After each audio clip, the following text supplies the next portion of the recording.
escuchando. Hoy día vamos a leer el Salmo 138, para que lo puedan buscar y para que lo leamos juntos. No obstante, vamos a fijarnos en el versículo 8, ¿ya? Pero lo vamos a leer completo de todas maneras. Entonces dice el Salmo 138 como una especie de subtítulo, acción de gracias por el favor de Jehová, Salmo de David. Te alabaré con todo mi corazón, delante de los dioses te cantaré salmos. Me postraré hacia tu santo templo y alabaré tu nombre por tu misericordia y tu fidelidad, porque has engrandecido tu nombre y tu palabra sobre todas las cosas.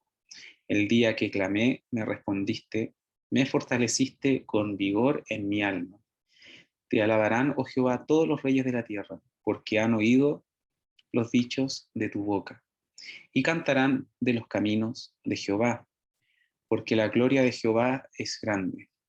Porque Jehová es excelso y atiende al humilde, mas al altivo mira de lejos. Si anduviere yo en medio de la angustia, tú me vivificarás. Contra la ira de mis enemigos extenderás tu mano y me salvará tu diestra.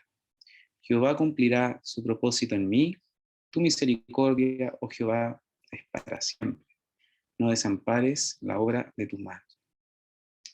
Si bien dice acá que es una acción de gracia,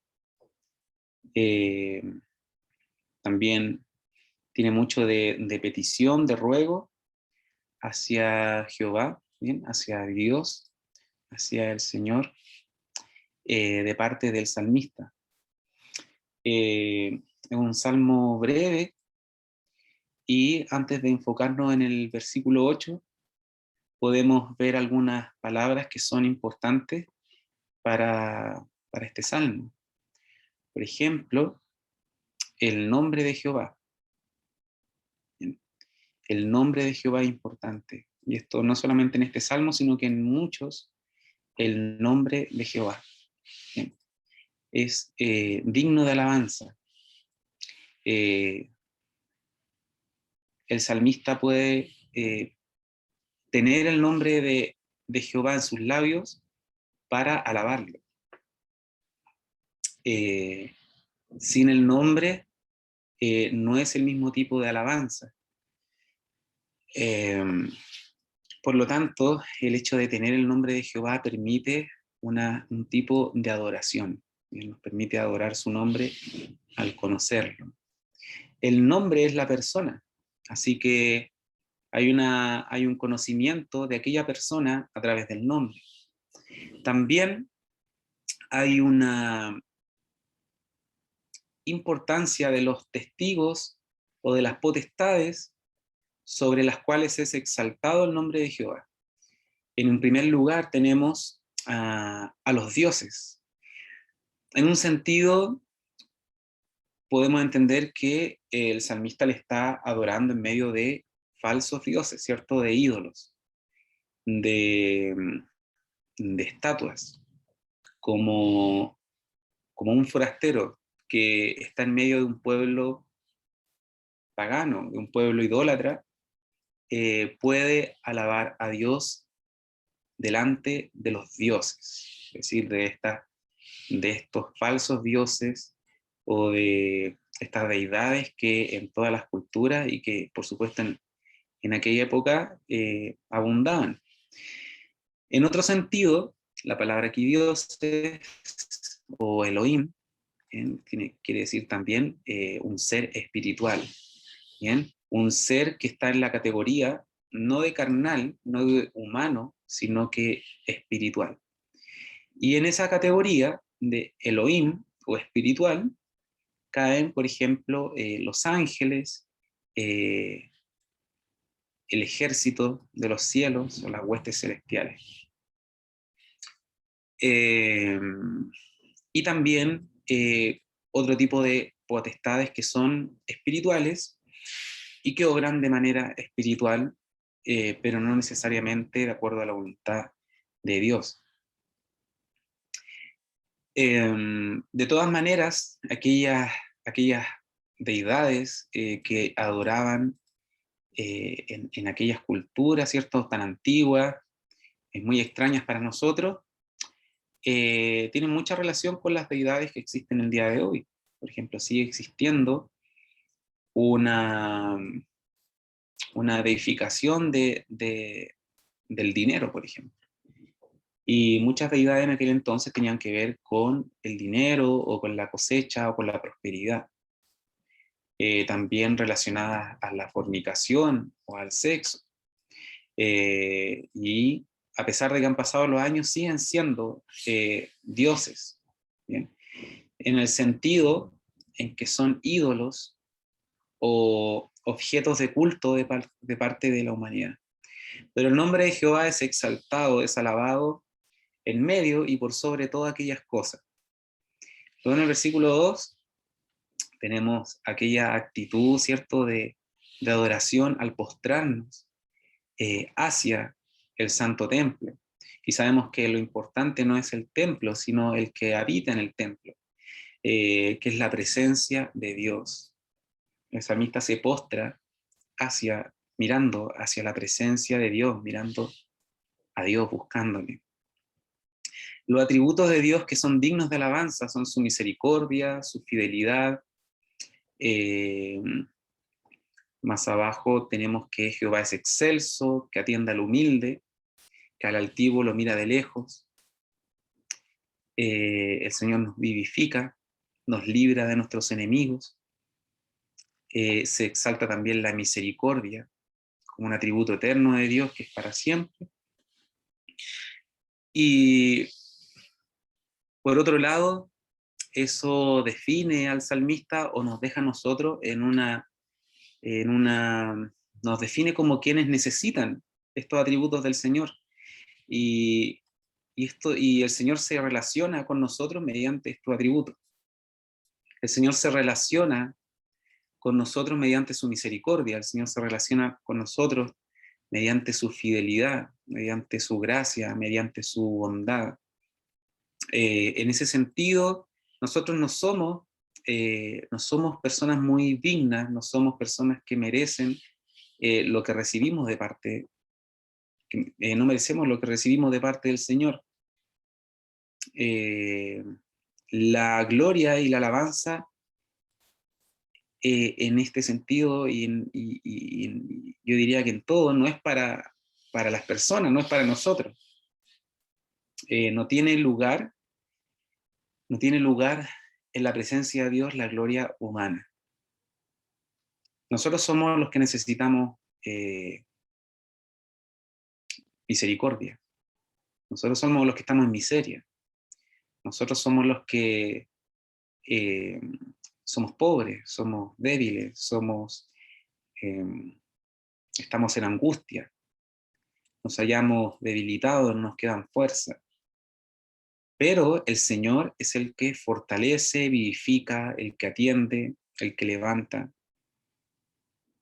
Es por eso que el orgullo, la soberbia humana es mirada de parte de Dios como algo tan despreciable, porque la soberbia humana siempre quiere dejar fuera a Dios. Siempre es una afirmación ofensiva para Dios. Es una declaración ofensiva porque declara a Dios innecesario. Es decir, nosotros las personas podemos hacer las cosas, somos autosuficientes y somos lo mejor del mundo, lo mejor que existe. Entonces en nuestro corazón no hay lugar para Dios.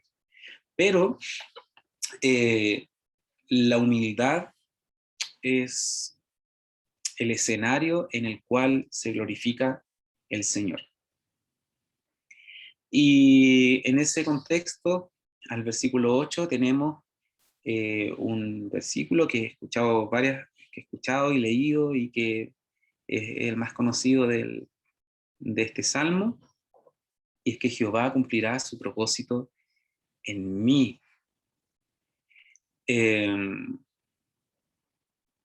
Así que vamos a leer este salmo, vamos a ver qué nos puede entregar la palabra, ¿bien? Si lo leemos con detención, y qué nos puede enseñar el día de hoy. Voy a compartir pantalla.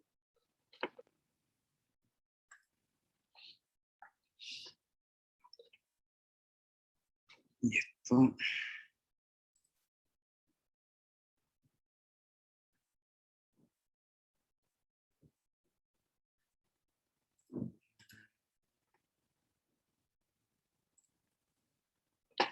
Sí.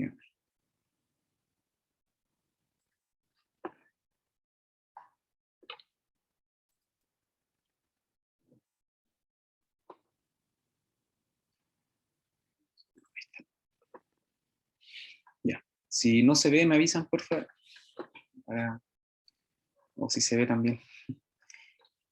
Bien, entonces este es el versículo 8 del capítulo 138 de Salmo. Tenemos: Jehová cumplirá su propósito en mí. Entonces yo lo dividí hasta ahí primeramente. Luego, tu misericordia, oh Jehová, es para siempre. Luego, no desampares la obra de tu mano. Ya tiene esas tres partes así en su sintaxis.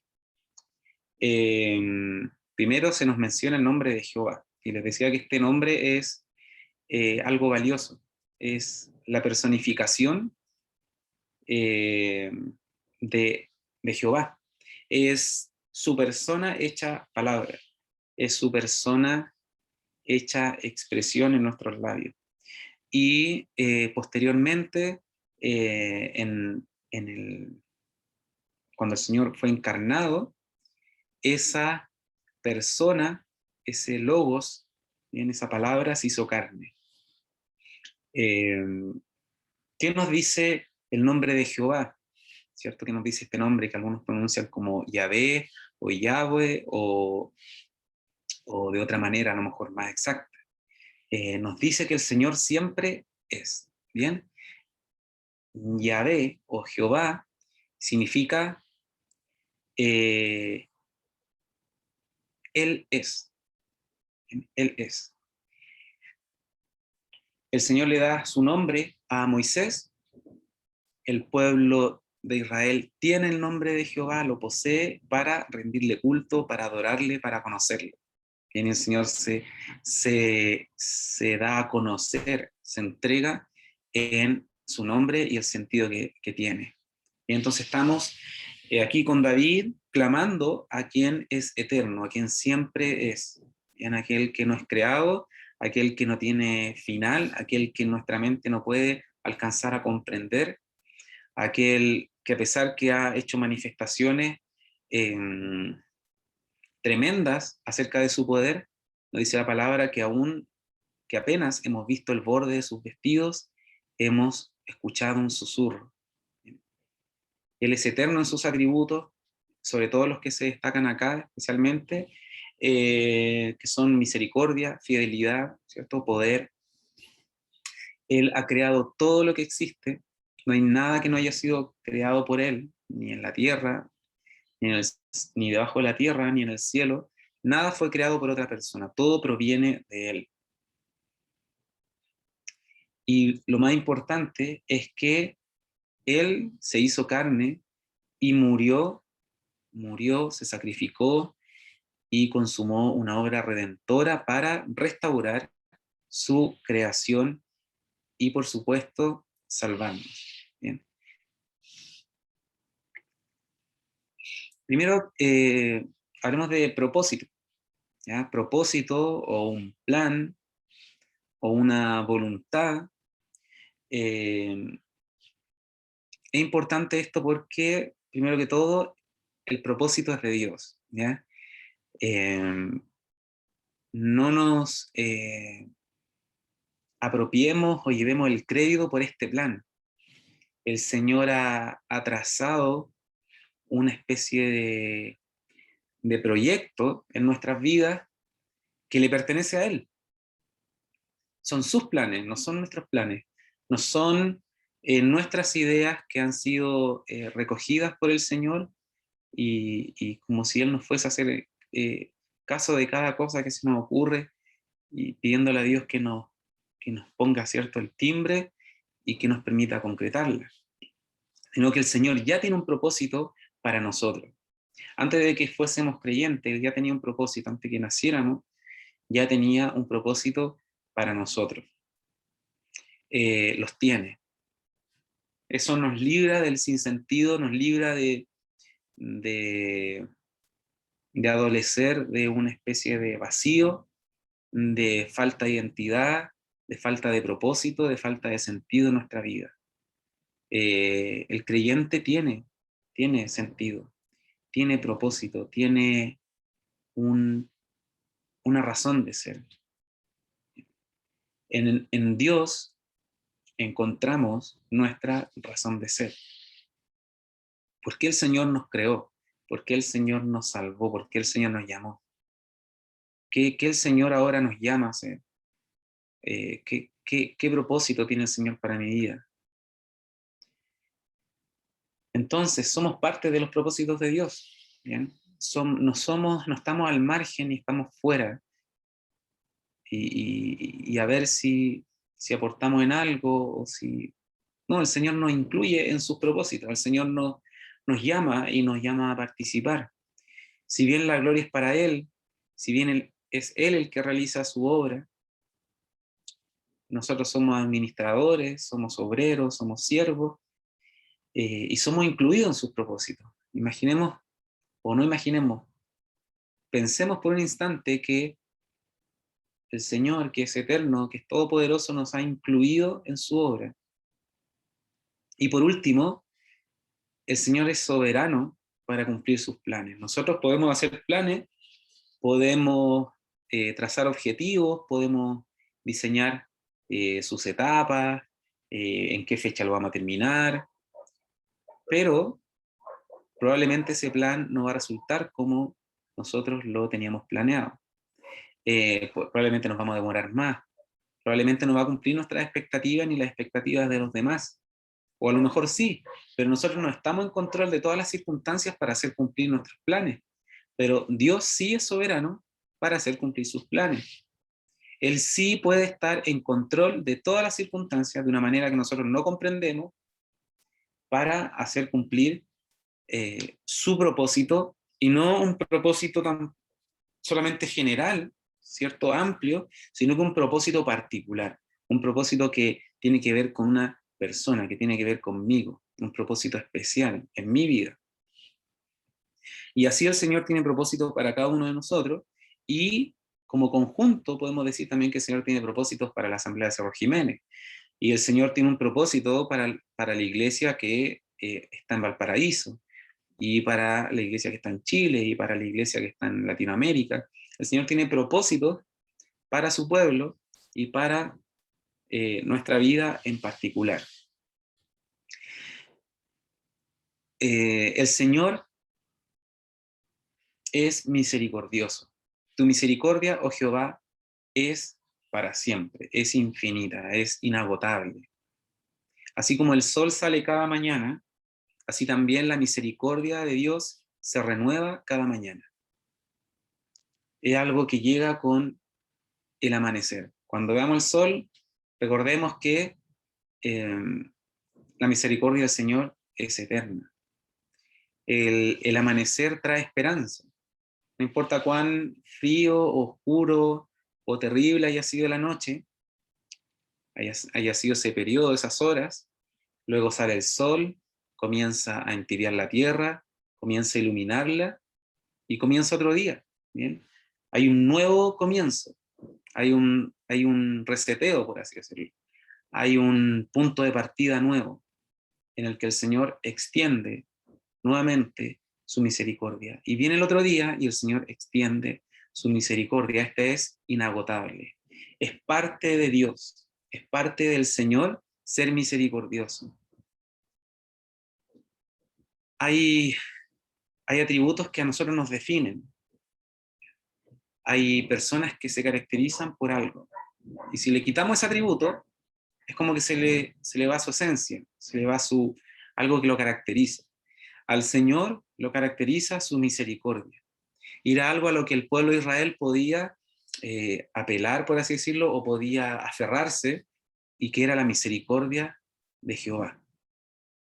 Y como el Señor no se traiciona a sí mismo, como el Señor no se contradice, Él obraba nuevamente cuando el pueblo se arrepentía y Él tenía misericordia de su pueblo y éste se volvía de sus malos caminos y el Señor los restauraba. El Señor era misericordioso y sigue siendo misericordioso. No tiene por qué ser diferente el día de hoy. Ahora con su iglesia, el Señor es misericordioso. No hay batallas perdidas ni, ni algo demasiado terrible que haga cambiar al Señor respecto a nosotros y respecto a sus atributos. Nosotros nos llenamos en nuestra conciencia de muchas veces de inseguridad respecto a estas cosas, pero el Señor es misericordioso, así de simple. Y esta cualidad del Señor se inclina, como dice acá el punto 3, en favor del ser humano. La misericordia es un amor fiel, algunas veces lo traducen así, como un afecto, pero que no cambia nunca, es fiel. Es un amor que es de una manera en el año 300 antes de Cristo y sigue siendo el mismo el día de hoy. Es un amor que el Señor tenía en el momento en que estaba siendo crucificado y un amor que el Señor tiene por nosotros. El Señor no nos amó más cuando estaba sacrificándose que en el día de hoy. Su amor es fiel, su amor es permanente e inmutable. No desampares la obra de tus manos. Aquí hay algo muy, muy especial, porque eh, es un ruego a no ser abandonado, a no ser desamparado. Eh, yo me imagino que esto es algo difícil de pedir. ¿Cómo le pedimos a alguien que no nos abandone? Yo creo que es lo último que podríamos pedir. No me deje, o sea, no me deje aquí solo, no me desampare, quédate. Eh, y es un ruego, es algo que el salmista suplica, que se lo pide con estas palabras al Señor: no desampare. ¿Por qué? ¿Por qué el salmista le dice la obra de tus manos?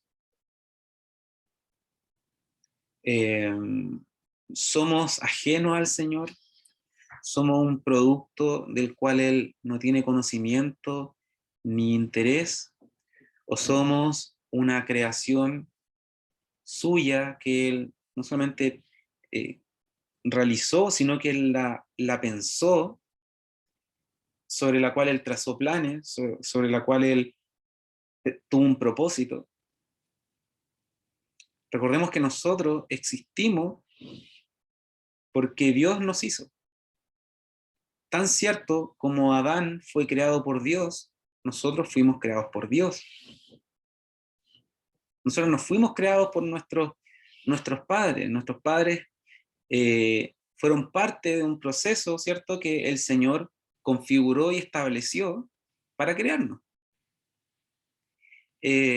Por lo tanto, no hubo menos poder en crear a un ser humano del polvo de la tierra que en crearnos a nosotros. Fue el mismo poder el que obró, y el Señor tiene un propósito para nosotros, y el Señor está vinculado con nosotros de una manera profunda, porque hombres y mujeres llevan la imagen de aquel que los creó. Nosotros llevamos un sello, nosotros llevamos las huellas, por así decirlo, de nuestro creador. Nuestra configuración, nuestra forma de ser, nuestro aspecto, nuestra complejidad humana, eh, es capaz de dar una idea, recordar o asemejarse a lo que es Dios. Lamentablemente, esa imagen y semejanza, ese reflejo de Dios en el Edén cayó en pecado y fue eh, corrompido por el pecado. Y esa imagen, algunos dicen que no, el ser humano no está reflejando a su creador. El ser humano ya no es imagen de Dios. Pero nosotros fuimos creados para ser su imagen. Es por eso que el pueblo de Israel no tenía, ni ningún ser humano, que hacer estatuas o imágenes de Jehová o de Dios. Porque la estatua o la imagen de Dios somos nosotros mismos. El Señor nos creó de una manera íntima, nos formó del polvo de la tierra, nos formó con sus manos. El Señor nos dijo en el comienzo, produzca la tierra seres humanos, produzca la tierra hombres y mujeres, sino que Él nos formó.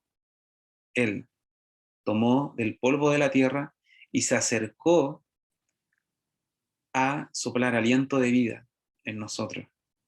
Miren, no solamente Él toma un elemento y lo transforma con sus manos, por así decirlo, sino que Él también pone de sí mismo en nosotros. Puso, mejor dicho, de sí mismo en nosotros. Por eso que el ser humano siempre va a estar vinculado a Dios, para bien o para mal, ¿ya? Para bien, en el caso de que esto que fue corrompido haya sido restaurado por el Evangelio, entonces el Señor comienza a trabajar y nos comienza a formar y transformar para hacernos semejantes a su Hijo, a Cristo, al modelo original, al modelo que sirvió para crear a Adán. Y el Señor nos quiere perfeccionar para llegar a eso. Ese es el propósito, ese es el proyecto de Dios con nosotros, que seamos como su Hijo, que seamos como Cristo. Para aquel que no ha conocido al Señor, es una imagen caída que está reflejando todo lo que Dios no es. Pero no importa cuánto se aleje el hombre de Dios, siempre va a llevar esa huella que le va a recordar que no se pertenece, que fue creado por Dios y que a su creador tendrá que rendir cuentas si no ha creído al Evangelio. Entonces le pedimos al Señor algo que a Él le importa. ¿Bien? El salmista acá le dice al Señor, no desampares la obra de tus manos. Le está diciendo, mira, tú Señor me creaste. Yo en este momento tengo enemigos, me encuentro angustiado, me encuentro débil, no sé qué hacer. Parece que todos están en contra mío y parece que de aquí a un tiempo atrás no te he visto, Señor, en mi vida. A lo mejor ha habido desobediencia de mi parte, no sé. Y él clama a Jehová eh, en algo muy sensible, ¿cierto? Yo soy tu criatura, yo soy tu creación, tú me formaste. Mi embrión vieron tus ojos, dice la palabra. Todo lo que ha sido formado en mí, tú ya lo habías pensado, tú lo diseñaste, me conoces hasta lo más profundo. Y mira, yo fui creado para ser imagen tuya aquí en la tierra.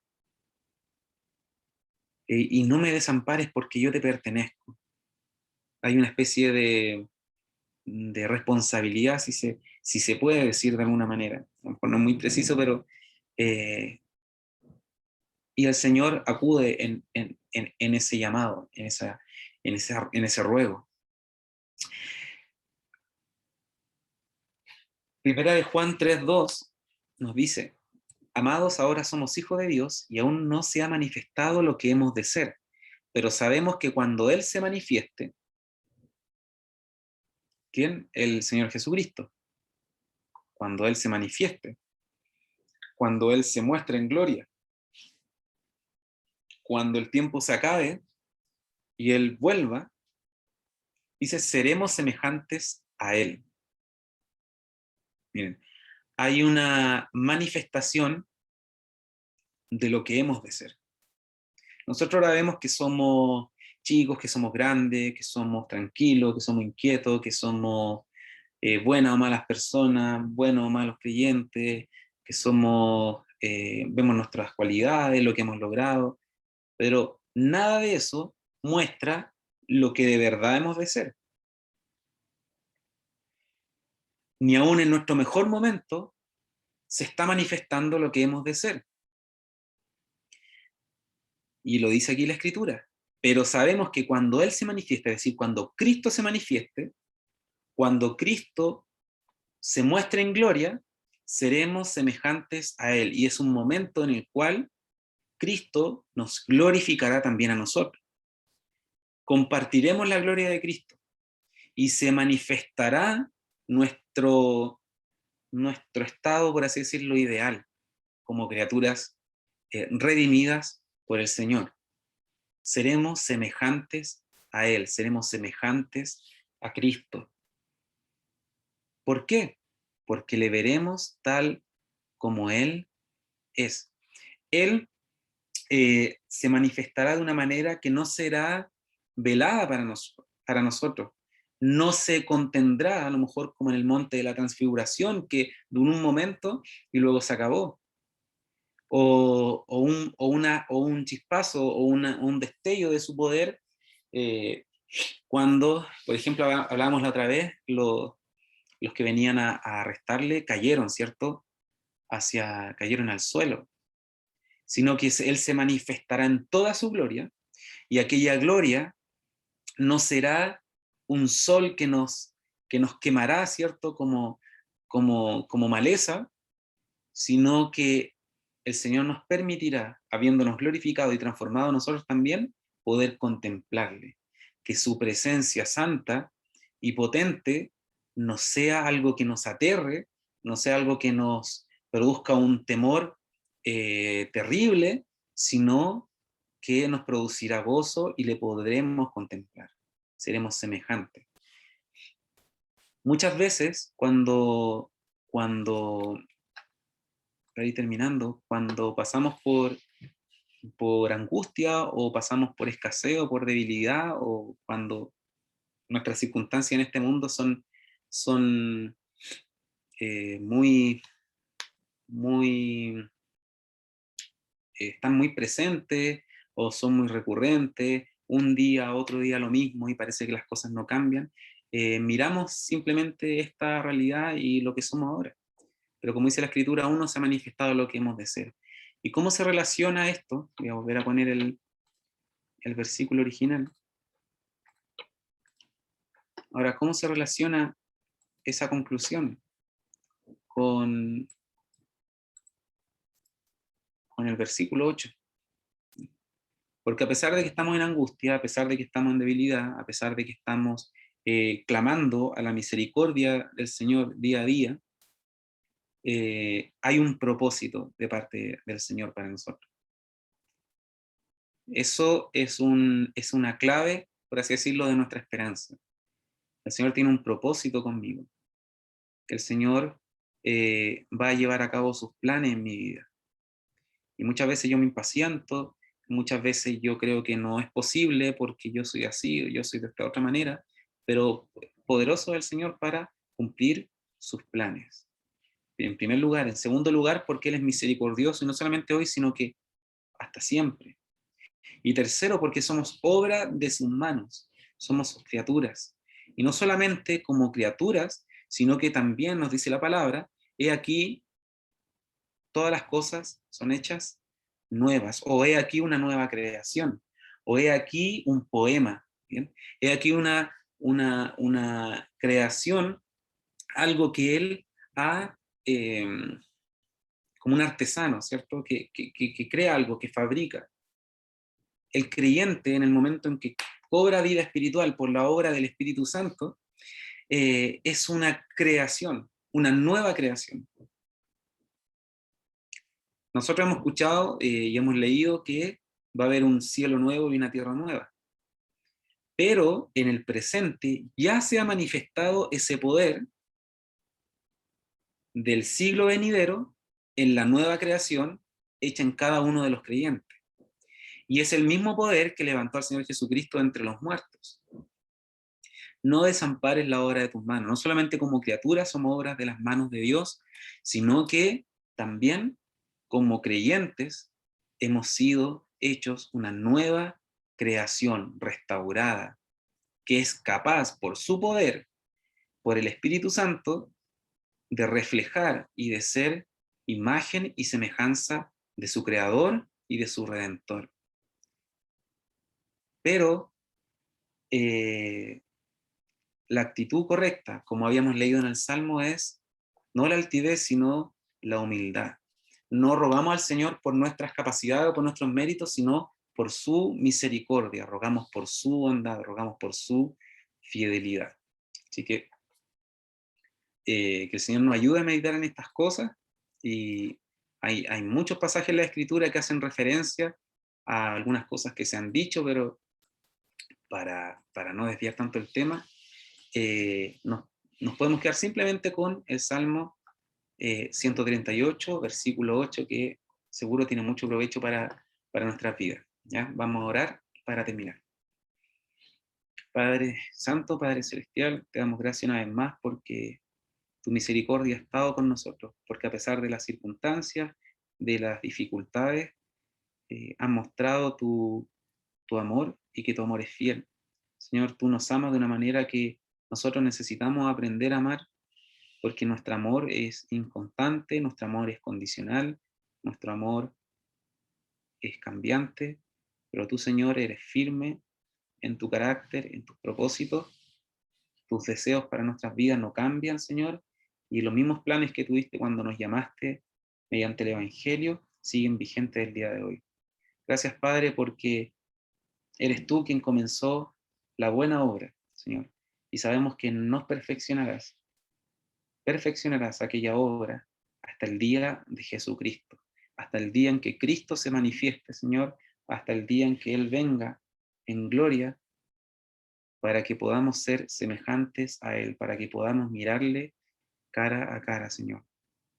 Gracias por esta palabra, por esta porción, que a pesar de ser breve, tiene mucha enseñanza, muchas lecciones para nuestra vida. Gracias por cada hermano que pudo escuchar, por los que se pudieron conectar, Señor.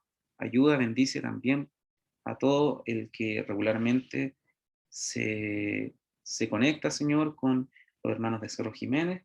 Y todo esto te lo encomendamos en tus manos, Padre, en el nombre bendito del Señor Jesús. Amén. Muy bien.